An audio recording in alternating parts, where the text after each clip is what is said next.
Kenapa penyokong Madani suka sangat minyak dihadkan 300 liter sebulan? Siap ada yang mengecam saya apabila saya menyuarakan isu ini. Bagaimanapun, saya berpendapat mungkin mereka tidak faham tentang potensi yang akan memberikan kesan besar kepada ekonomi negara. Mungkin bukan sekarang, tapi pada masa yang akan datang.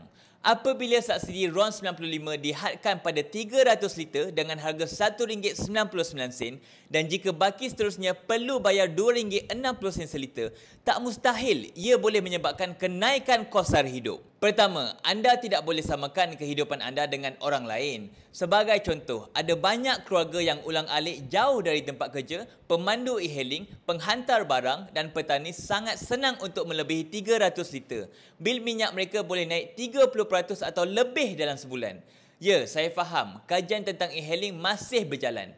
Tapi kalau pemandu e-hailing dapat subsidi tanpa had, macam tu lebih ramailah yang nak register sebagai pemandu e-hailing, betul tak?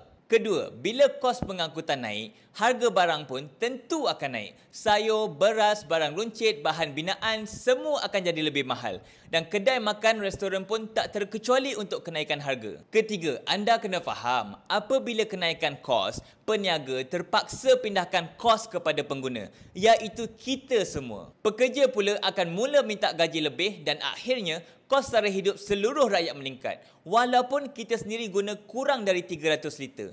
Saya bukan menolak rasional subsidi, tapi kita kena fikir kesan rantaian apabila minyak subsidi dihadkan. Sedangkan sebelum ini tidak pernah dihadkan langsung. Lebih parah, sekali harga naik, sukar untuk turun semula. Jadi, kerajaan wajar cari cara lebih adil dan bukan sekadar hadkan liter. Pastikan subsidi sampai pada rakyat tanpa membebankan ekonomi.